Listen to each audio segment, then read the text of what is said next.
everybody, this is Donnie with Pvgna.com coming at you today with another video. Thank you so much for tuning in.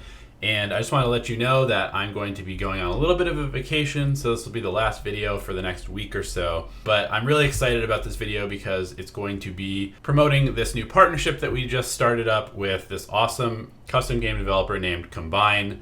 And you might have seen our TZ tweet about him promoting this game that he uses to warm up. And we just wanted to support this guy and his awesome tool because we think it's probably the best training tool for mechanical skills in Dota that exists at the moment. So we are sponsoring the tool. The game is still in beta, so there might be some bugs, but we think that this is one of the best custom games that's ever been made for Dota 2.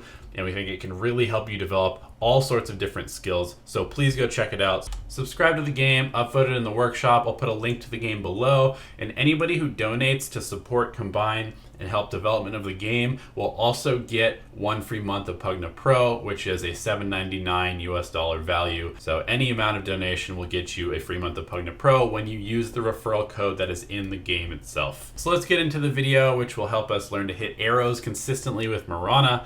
And thank you again for tuning in. We'll see you next time. The arrow is an incredibly versatile tool of the hero, and a proper use of it can completely distinguish between a decent Pvgna, a bad Pvgna, and a good Pvgna. So just like hooking is honestly, obviously incredibly important with Pudge, or landing Clockwork ult is important with Clock, landing arrow with Pvgna is incredibly important because it yields a lot of kills, and it yields a better understanding of the game because of how vision works with it and whatnot. Now, all you have to do is, again, go into Arcade Game. If you can search out for it here by typing in Training Polygon, and it will appear. You can basically download it here, and you'll get a hold of it. So what we can do is that we can choose to have the Pvgna arrow here. And here you go. That's pretty much it. This is the same Pvgna I have had in the rest of the guide, really. So what we can do here is, as you can tell, it's pretty simple. We have a Juggernaut running around us here in a circle formation. And we basically can add different heroes, and we can add different things to us. Like we can add a blink. So we're not allowed to blink around. Or we can, again, decide to just sit in here. Again, if you're just gonna practice, standard arrow shooting, this is just fine.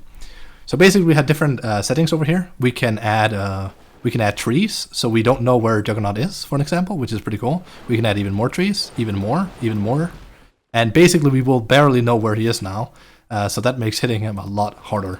So let's just say, for the sake of it, we take level 1 trees here. We can then increase the range at which he moves. You see how he moves out there, which is gonna make it harder because there's a longer distance between him. Say we take down the minimum range, you can see he comes closer in. Again, this is a really wonderful tool. I can really highly recommend it after watching this video if you want to practice it. It works for Pudge and every other skill shot as well. We can then decide to change his movement speed. We can lower him. Say we're very, very new at Dota and we barely know how arrow works. That's perfectly fine. And then we can add different heroes, which I'll showcase in a bit. So now we have Juggernaut running around like this. It's pretty simple. We shoot an arrow. We hit him. I was actually really afraid I would miss him there. And a new Juggernaut will basically spawn. I just don't know where he is. There he is. If we remove the tree, so we can see where he spawns immediately. And we increase the max movement speed and the minimum movement speed, and all of a sudden he's much faster. See, now this is a wonderful tool because you can sit here for, I don't want to say hours because that's maybe overkilling it, but this is good practice, for an example. Now, say that you have watched this entire video series and you're like, oh man, Pvgna seems fun, I want to play Pvgna, but I'm not really confident in my arrow game. Sit in here for 10 minutes, 20 minutes, however long you like until you feel comfortable. It's really going to help a lot because there's a lot you can add. Now there's one thing more you can add. You can add different heroes that basically run around and do different things. Like basically you can add a Pvgna that runs around and leaps. Earth Spirit will move about. Also now we're adding too many. Anti-Mage will blink around. Quap will also blink around, of course. I'm going to remove them because it ends up getting very noisy. We can alternatively also add more Juggernauts just for the sake of having more targets, for an example.